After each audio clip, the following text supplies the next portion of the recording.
सुकून गांव का शहर में आया ही नहीं, सुकून गांव का शहर में आया ही नहीं, कमरा खुशी का घर में बनाया ही नहीं। आप देख रहे हैं खास बात इंडिया, मैं हूं संजय सिन्हा। आप तमाम दर्शकों का इस बुलेटिन में बहुत बहुत स्वागत है।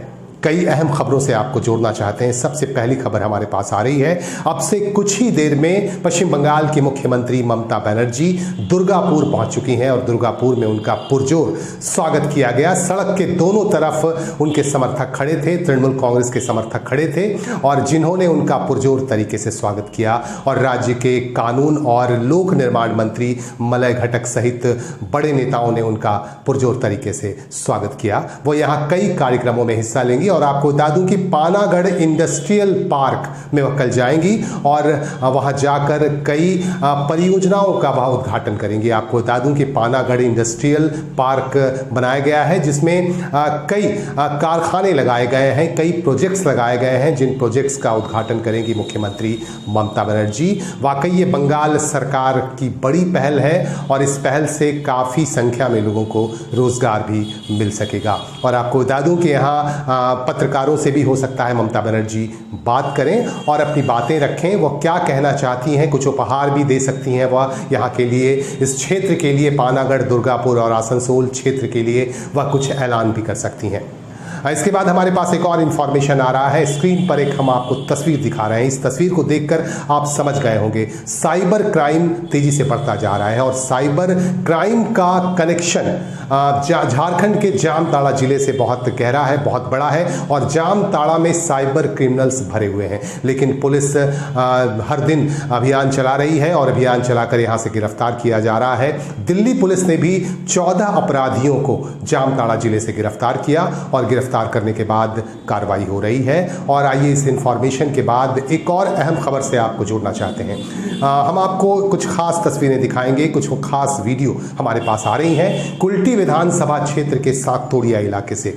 और आपको बता दूं कि इन दिनों वैक्सीनेशन का कार्यक्रम चल रहा है, जगह जगह कैंप्स लगाए जा रहे हैं, लेकिन बहुत सारे ऐसे लोग हैं, विशेषकर वो महिलाएं जो छोटे बच्चों की माएँ हैं, उन्हें वैक्सीन नहीं लगाया जा रहा है। हम आपको कुछ खास दृश्य दिखाएंगे। इन दृश्यों को देखकर आपका दिल भी दहल जाएगा। रात का दृश्य है और रात के अंधेरे में एक सातोड़िया फाड़ी के सामने एक हेल्थ सेंटर के पास कुछ महिलाएं खड़ी हैं छोटे बच्चों को लेकर। और इनका कहना है कि हर दिन ये यहाँ आती हैं लेकिन इन्हें वैक्सीन नहीं लगाया जाता है। इनमें काफ़ी नाराज़गी भी है, काफ़ी निराशा भी है। आपको हम दिखाएंगे कि किस तरह से इनमें निराशा है, आखिर इन्हें क्या वजह है कि इन्हें वैक्सीन नहीं दिया जा रहा है। हर रोज़ यहाँ लाइन में खड़ी रहती हैं और लाइन में खड़ी रहने के बावजूद भी इन्हें वैक्सीन नहीं दिया जाता है। आखिर क्या वजह है, आइए देखते हैं ये रिपोर्ट।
তো ঝামেলাটা যে হচ্ছিল এইরকম কোনো ঝামেলা হবে ইনসিডেন্ট তুমি বুঝে নেবে এই যে তুমি দায়িত্ব করে নাম লিখছো, সবাই যেন যারা নাম আমি নাম লিখে রাখছি হ্যাঁ তো না, তোমাকে শেষ পর্যন্ত দাঁড়িয়ে এটা কমপ্লিট করতে হবে। আমি এখন নামটা সাইজে লিখছি এবং পরপর সাইজ দাঁড়াতে সাইজে লিখছি। আমি ওর জন্য আমার করছি বলার না। উদ্দেশ্য নয়, আমার বলার উদ্দেশ্য তুমি যেমন সবাই লাইন দেবে সেরকম সবাই পাবে। ওই নাম লেখে ঘর চলে যাবে, কে করতে হবে? সবাই এখানে এটা থাকবে। তোমার দায়িত্ব। তুমি যেমন সবাই পায়, তোমার দায়িত্ব। ইনসিডেন্ট কোনো ঘটনা ঘটবে সেটা তোমার রেসপন্সিবিলিটি। আর কি ঘটনা আর ঘটবে? কোনো এখনকার মেন্টাল যে আছে না, হ্যাঁ, এখন যে আসছে না, যেমন কালকে আমি ঝামেলাটা তো কোথায় ছিল? শুনো, আমি বলছি, আমার কথা শুনে নাও। আমি যখন এলাম তখন এখানে লোক ছিল 8টা। আচ্ছা, এখন এবারে বলছি আমি ফার্স্ট। মানে এই জিনিসটাই বলছি রাহুল দা। এক মিনিট,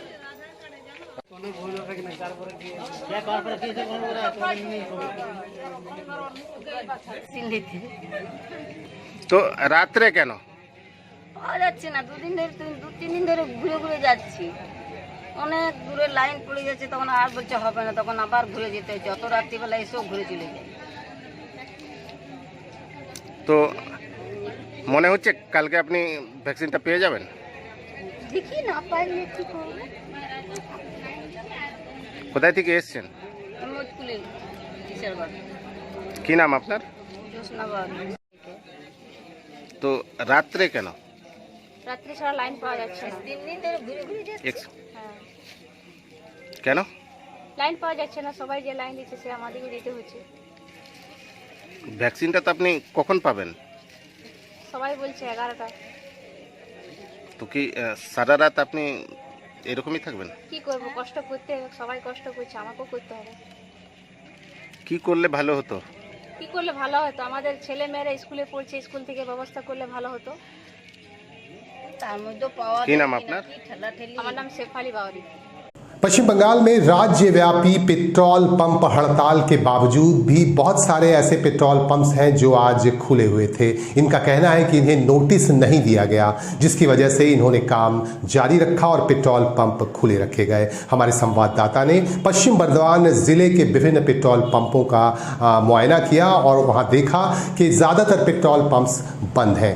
आसनसोल की अगर बात करें तो आसनसोल में भी ज़्यादातर पेट्रोल पंप्स खुले रखे गए और कुल्टी विधानसभा क्षेत्र के भी ज़्यादातर पेट्रोल पंप्स खुले रहे, लेकिन कुछ पेट्रोल पंप बंद भी रहे। मिला जुला असर आप कह सकते हैं देखा गया। कुल्टी विधानसभा क्षेत्र के बराकर और कुल्टी और आसपास के इलाकों के जो पेट्रोल पंप्स हैं उनका भी मुआयना किया गया। और अगर हम बात करें आसपास के इलाकों की तो वहाँ भी बहुत सारे ऐसे पेट्रोल पंप्स हैं जो यहाँ खुले हुए हैं, आज भी काम कर रहे हैं। हड़ताल का कोई ख़ास असर नहीं पड़ा। आपको बता दूँ कि 3200 पेट्रोल पंप के बंद किए जाने की बात आ रही थी और ये कहा गया था कि हड़ताल पर है पेट्रोल पंप्स, लेकिन पेट्रोल पंप्स के संचालकों का ये कहना है कि इनके पास किसी तरह की कोई ऑफिशियली सूचना नहीं आई, जिसकी वजह से इन्होंने पेट्रोल पंप को बंद नहीं किया।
पेट्रोल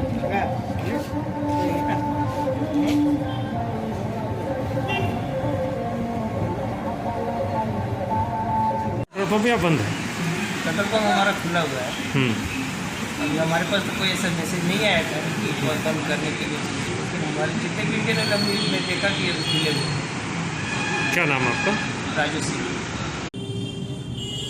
रानीगंज और आसपास के इलाकों में भी पेट्रोल पंप्स हड़ताल का मिला जुला असर देखा गया। यहाँ कुछ पेट्रोल पंप्स तो बंद रहे, लेकिन कुछ पेट्रोल पंप्स यहाँ खुले रहे, जिसकी वजह से लोगों को कोई खास परेशानी नहीं हुई। आपको बता दूं कि पश्चिम बंगाल में राज्यव्यापी पेट्रोल पंप के हड़ताल की बात की जा रही है और आज कहा जा रहा है कि 3200 पेट्रोल पंप्स बंद हैं, लेकिन रानीगंज में इसका मिला जुला असर देखने को मिला। हमारे संवाददाता ने यहां पहुंचकर कुछ पेट्रोल पंप्स का मुआयना किया और देखा कि कुछ पेट्रोल पंप्स हर रोज की तरह यहां काम कर रहे हैं और लोग यहां उनकी सेवाएं ले रहे हैं।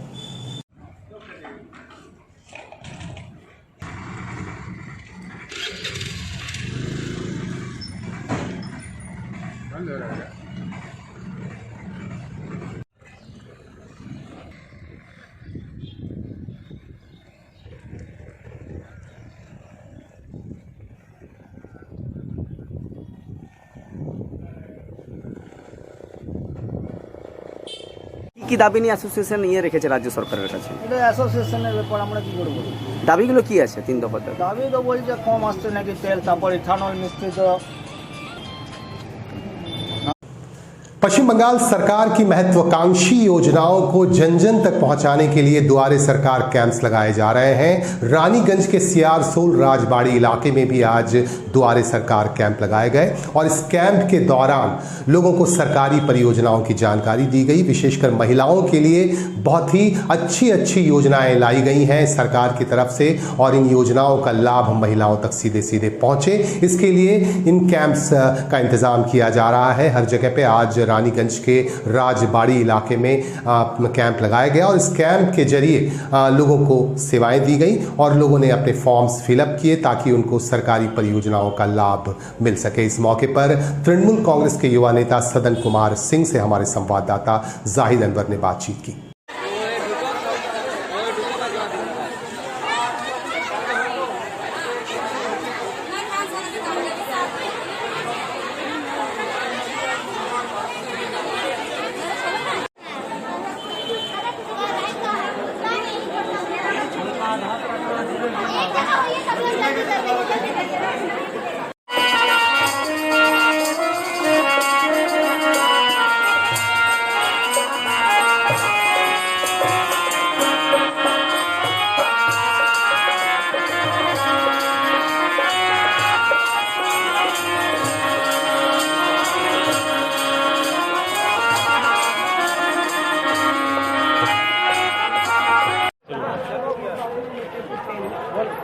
आज हम लोग का 33 नंबर 34 नंबर वार्ड का सियारसोल बेसिक स्कूल में दुआरे सरकार कैंप के माध्यम से ममता दीदी का जो प्रकल्प सब है सभी का आज यहाँ से फॉर्म डिस्ट्रीब्यूशन के साथ साथ फॉर्म भरने का भी काम जो है यहाँ पर जमा होने का भी काम चल रहा है और काफ़ी अच्छा व्यवस्था हुआ है इस बार राज्य सरकार के तरफ से, हम लोग का ममता दीदी के तरफ से। और सभी लोग जो है यहाँ पर आराम से आ रहे हैं और आराम से अपना जो है फॉर्म को जमा कर पा रहे हैं। लोगों को जो सुविधा का जो दीदी जो वादा किया था चुनाव के पहले कि हर लोगों को लक्ष्मी भंडार के माध्यम से हर महिलाओं को 500 रुपया करके 1000 रुपया करके जो देंगी, उसका काम अब पूरा होने चल रहा है। जो दीदी हम लोग का पश्चिम बंगाल के मुख्यमंत्री जो कहती है वो करती है, इससे साफ साबित होता है पश्चिम बंगाल की वास्तविक में अग्निकन्या दीदी हमारी मुख्यमंत्री है और लोगों के दिलों में बसती है। धन्यवाद। सदन कुमार सिंह।